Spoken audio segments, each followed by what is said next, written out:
Hello everyone, જય શ્રી કૃષ્ણ. કેમ છો બધા? મજામાં જ હશો. સ્વાગત છે તમારું મારા નવા વ્લોગમાં. અને મિત્રો, અત્યારે ચાલી રહ્યો છે ગણેશ ઉત્સવ. અને તમને બધાને ખબર જ હશે કે ગણપતિને છે આપણે 10 દિવસ માટે બેસાડી રાખીએ છીએ. પછી 10મા દિવસે છે એનું વિસર્જન કરવામાં આવે છે. તો વિસર્જન 10મા દિવસે જ કેમ કરવામાં આવે છે, શું તમે જાણો છો? તમારે જાણવું હોય તો વ્લોગમાં કન્ટિન્યુ રહેવું પડશે અને વ્લોગને છે એન્ડ સુધી જોવો પડશે. કેમ કે હું એન્ડમાં કહીશ કે એન્ડમાં નહીં, પણ આમ આખા વ્લોગમાં ગમે ત્યારે કહીશ કે વિસર્જન કેમ 10મા દિવસે જ કરવામાં આવે છે. તો પહેલાં આપણે હાલો બાને પૂછીએ કે એને ખબર છે કે નહીં, જાણતા આવીએ અને પછી જોઈએ બાને ખબર છે કે નહીં. બા, એક પ્રશ્ન પૂછવો છે તમને. અત્યારે ગણેશ ઉત્સવ છે હે, તો 10 દિવસ સુધીના આપણે બેહાડવાના હોય ને ગણપતિ, 10મા દિવસે એને પધરાઈ આવવાના, વિસર્જન કરી લેવાનું. તો એ 10મા દિવસે જ શું કામ કરવામાં આવે, ખબર છે તમને? કાંઈ ખબર નથી. અને તમે હો તો વાત કરો બધી. હાલો, બાને તો ખબર નથી. તો મિત્રો, આ છે ફૂલ અમારે ઘરે વાવ્યા છે, પણ શેનું છે ને ખબર નથી. આ છે ને સાવ આમ પ્લાસ્ટિકનું હોય ને, ખોટું ફૂલ એવું છે. જો તમને કોઈને ખબર હોય કે આ કયા ફૂલનો છોડ છે તો જરાક કોમેન્ટમાં કહી દેજો. કેમ કે વાવી તો દીધું છે, પણ કેનું ફૂલ કહેવાય ને ખબર નથી. તો તમને ખબર હોય તો જરાક કોમેન્ટ કરી દેજો કે એને કયું ફૂલ કહેવાય. આની નથી ખબર એકચ્યુઅલીમાં કે આ ફૂલે કયું ફૂલ કહેવાય, નથી ખબર. ને ભગવાનને ચડે કે નહીં એ નથી ખબર. આ તો ચડે છે એ ખબર છે, આ ભગવાનને ચડે છે, પણ આની નથી ખબર ભગવાનને ચડે કે નહીં. તો તમને ખબર હોય કે ભગવાનને એ ફૂલ ચડે કે નહીં તો કોમેન્ટ કરી દેજો જરીક. હે, ગુલાબ નથી, ઓલું શેનું ફૂલ છે એ ખબર જ નથી મને, ભગવાનને ચડે કે નહીં એમ. પબ્લિકને જો ખબર હોય તો જરાક કોમેન્ટમાં કહી દેજો કે ભગવાનને ચડે કે ન ચડે એમ. અને અહીંયા જોવો તમે અમારું એલોવેરા બહુ બધું વધી ગયું છે, કાઢવું પડે એવું થઈ ગયું છે હવે. લંબુડી તો બિચારી કેવી થઈ ગઈ છે. આ છે અમારી ચણોઠી. ચણોઠીમાં તો ઘણો બધો મોર આવ્યો છે. અહીંયા જો સિંગુઈ આવી છે ચણોઠીની. આ બા સફેદ છે કે ઓલી છે લાલ? વ્હાઈટ ચણોઠી છે. જો કેટલી બધી સિંગુ આવી છે બા આમાં.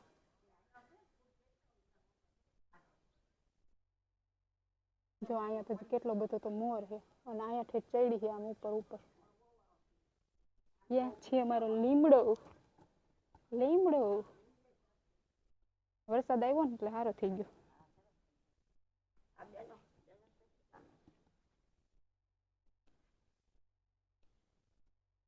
₹2 હા, તો ત્રિરંગા વાળો હે. ત્રિરંગા વાળો જો ₹2 સિક્કો. ત્રિરંગા વાળો. અહીંયા તો કેટલી જગ્યા મને પૂજે નહીં, પણ હું તો રૂપિયા દઈ દેતી બહુ.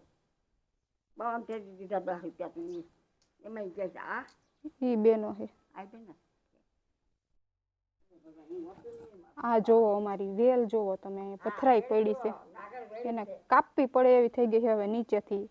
બધી બાજુ આમ નીચે હાવ ઘૂમટો વળી ગઈ છે. નીચેથી કાપી નાખવી પડશે.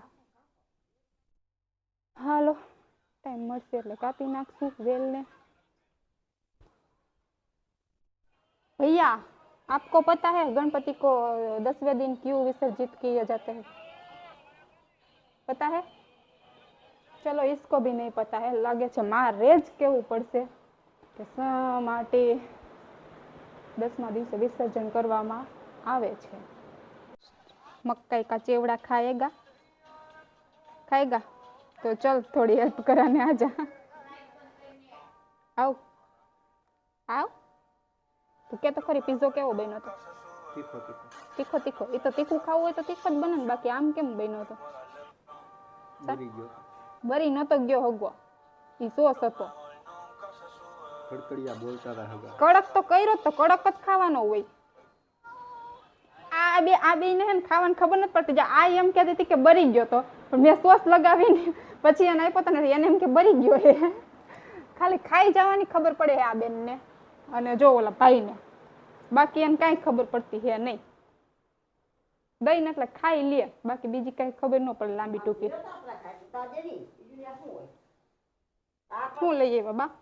હા ભાઈ આ ખાઈ જતા બાપા ખાઈ નહીં હું આમનો હાલી લઈ ઈ ખાહે એને દઈ આવો. ના ના એને કે હા મોટી જ ના ખાવું મગન આ દીધું મગન નો ખાવું દઈ ખાઈ જાવ માય માને ન ભાવે ઈ. અરે આ છસ થાય જીરા મોગન તો મને ન ભાવે. આ મોગન બીજા ઊંધી પડી પડી ચાલુ ચાર્જિંગમાં ફોન જોવે છે બેન. મોઢું ખંતાડીને બેન. કેમ કે ખબર તો હશે જ बिना मेकअप और बिना फिल्टर के मुखड़ा दिख जाता है तो क्या हो जाता है એટલે જનતા રે જો જો સાચું કીધું ને કમેન્ટ કરી દેજો જો જો હું કેસો સાચું કીધું ને એટલે જ મોઢું હંતાડે છે ઈ. હું કેસો હવે આવ્યું પણ હવે શું કામ હું ગણપતિ બાપા શંકર ભગવાને કરો છેડ્યો એટલે ગણેશનું માથું કાપી નાખ્યું અને પછી એને 10 દિવસમાં પૂજા કરી અને ગણપતિને બેહાડીને પૂજા કરી અને એને બધાથી આખા 33 કરોડ દેવતાથી મોટા કર્યા ગણેશને. એમ મેં સવાલ નથી પૂછ્યો. હવે આપણે 10મા દિવસે કેમ વિસર્જન કરી નાખી 10 દિવસ સુધી કેમ બેહાડી રાખી એમ ગણેશને.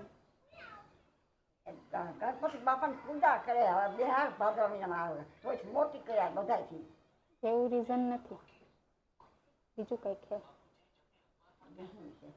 ખબર હે હરી બાપાને પૂછી ખબર પડે પ્રવીણ બાપા અદા હે એને પૂછીએ તો ખબર પડે. આટલી વાત થતી આપણે પ્રવીણ બાપા પાસે ધક્કો આપને ખબર જ છે તો આપણે કહેવાના જ છીએ બ્લોગમાં પછી 10 દિવસ હાલો જો બા નાખી દે તેલ માથામાં કહી કહી મજા આવે હો બા કોઈ કહી દે તો મને તો જ નાખવું ગમે નકર ન ગમે.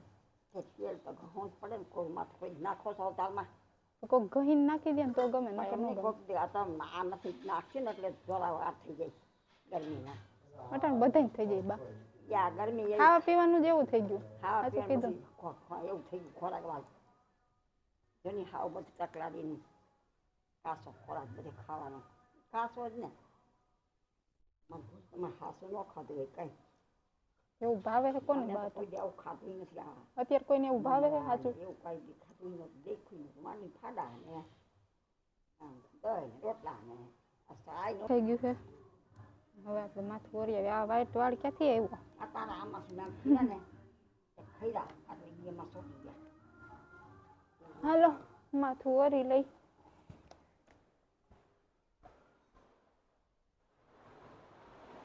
આવ બેન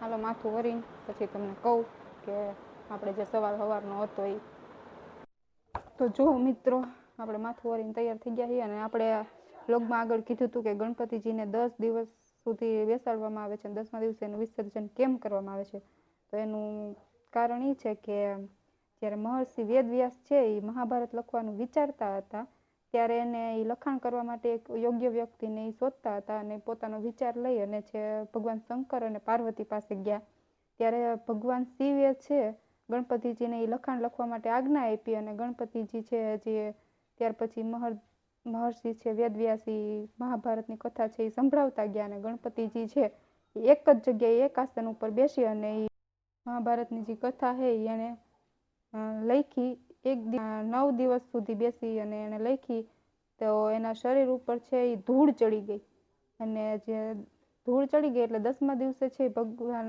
ગણપતિ છે એ સરસ્વતી નદીમાં જઈ અને સ્નાન કર્યું અને પોતાનું શરીર છે એ સ્વચ્છ કર્યું. એટલા માટે આપણે છે 10મા દિવસે ભગવાન ગણપતિજી છે એનું વિસર્જન કરવામાં આવે છે. મિત્રો આ હે ને જ્યારે આપણે વ્લોગમાં કન્ટેન્ટ લેતા હોય ને તે ડબકા દોરવા અને આવવું જ પડે. અને મોઢું જોવો બતાય જોવો આ ફોનમાં જોઈ લો મોઢું ફિલ્ટર નથી તો એ કઈ ઓરિજિનલ નથી તો બતાય ઓરિજિનલ સમજો એટલે બધા કમ્પેરિઝન કરીને પછી કે ઓરિજિનલ એક ફિલ્ટર વાળું છે ફેર પાછળ ના ના ફેર ફેર ફેર આપણે ને નહીં બતાવે કેમ કે ફિલ્ટર વાળું જ છે તો ખબર પડી જાય કે આ ઓરિજિનલ નથી. તો હાલો આપણે વ્લોગનો એન્ડ અહીંયા જ કરીશી. મળશું પાછા નવા વ્લોગમાં. ત્યાં સુધી બધાને જય શ્રી કૃષ્ણ આવજો. અને હા લાઈક કમેન્ટ કરવાનું ભૂલતા નહીં અને સબસ્ક્રાઈબ કરવાનું પણ ભૂલતા નહીં.